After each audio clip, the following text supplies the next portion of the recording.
வணக்கம் திரு விஜயபாஸ்கர். முதற்கட்டமா உங்ககிட்ட நான் சற்று முன் வந்த செய்தியை பத்தி கேட்க விரும்புறேன். நெடுவாசலிலே மக்கள் போராட்டத்தை தற்காலிகமாக நாங்கள் வாபஸ் பெற்றிருக்கிறோம் அப்படின்ற அறிவிச்சிருக்காங்க. அவர்களுடன் நீங்கள் பேச்சுவார்த்தையிலும் ஈடுபட்டிருந்தீர்கள் அப்படின்றத புரிஞ்சுக்கிறேன். என்ன மாதிரியான பேச்சுவார்த்தைகள் அங்கே நடைபெற்றது, என்ன வாக்குறுதிகளை மக்களிடம் கொடுத்திருக்கிறீர்கள் இந்த ஒரு இப்போது அவங்க வாபஸ் பெறுவதற்கான முடிவை எடுப்பதற்கு?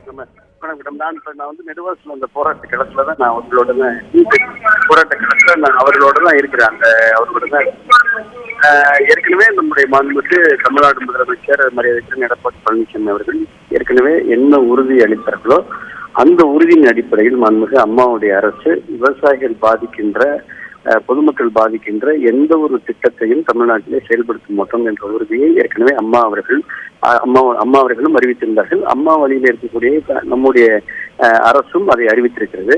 ஏற்கனவே நடந்த சம்பவங்கள் பாரத பிரதமரிடம் நம்முடைய மாண்புமிகு முதலமைச்சர் சென்று பல்வேறு கோரிக்கைகளை வலியுறுத்திய பொழுது இதை நாங்கள் தொலைபேசியில முதலமைச்சர் தொடர்பு கொண்ட பொழுது உடனடியாக அந்த கோரிக்கையை எடுத்து எங்களுடைய புதுக்கோட்டை மாவட்ட மக்களுக்காக, குறிப்பாக நெடுவாசல் கிராம மக்களுக்காக விவசாயியுடைய உணர்வுகளை பாரத பிரதமர் எடுத்துரைத்தார். அந்த கருத்தை நான் பேச்சுவார்த்தைகளை தெரிவித்தேன். அதற்கு பின்னாலே 1ஆம் தேதி மாண்புமிகு முதலமைச்சரை நேரடியாக சந்தித்த பொழுது அவர்கள் என்னென்ன உறுதியெல்லாம் கேட்டார்களோ அந்த உறுதியை மாண்புமிகு முதலமைச்சர் அவர்களே நேரடியாக கொடுத்தார். ஒன்று, இந்த கமர்ஷியல் லைசன்ஸ், இந்த ONGC மூலமாக தனியார் நிறுவனத்துக்கு கொடுக்கப்பட்ட அந்த அனுமதி மூலமாக கமர்ஷியல் அந்த லைசன்ஸ் இனி தமிழ்நாடு அரசு மூலமாக வழங்கப்பட மாட்டாது. அப்புறம் பொல்யூஷன் போர்டு மூலமாக consent to establish and consent to operate ஆகிய 2 உத்தரவும் வழங்கப்பட மாட்டாது என்ற உறுதியை நாங்கள் அவர்களுக்கு தெரிவித்திருக்கின்றோம். அதை முதலமைச்சர்களும் தெரிவித்தார்கள்.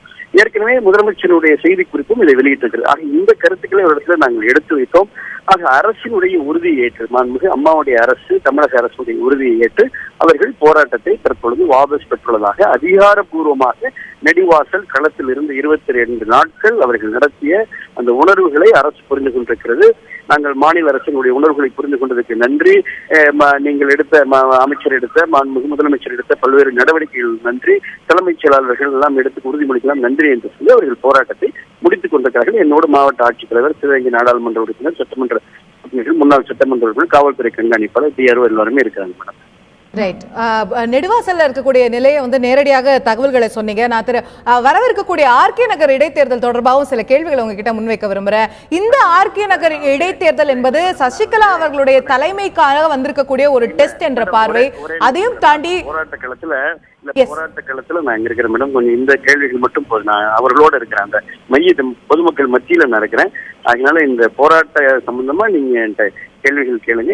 நான் அவர்களோட களத்துல இருக்கிறனால இந்த ஒரு கேள்வி போதும் மேடம். ஓகே, நன்றி. நன்றி திரு விஜயபாஸ்கர், இந்த நிகழ்ச்சியிலிருந்து உங்களுடைய கருத்துக்களை தெரிவித்ததற்கு.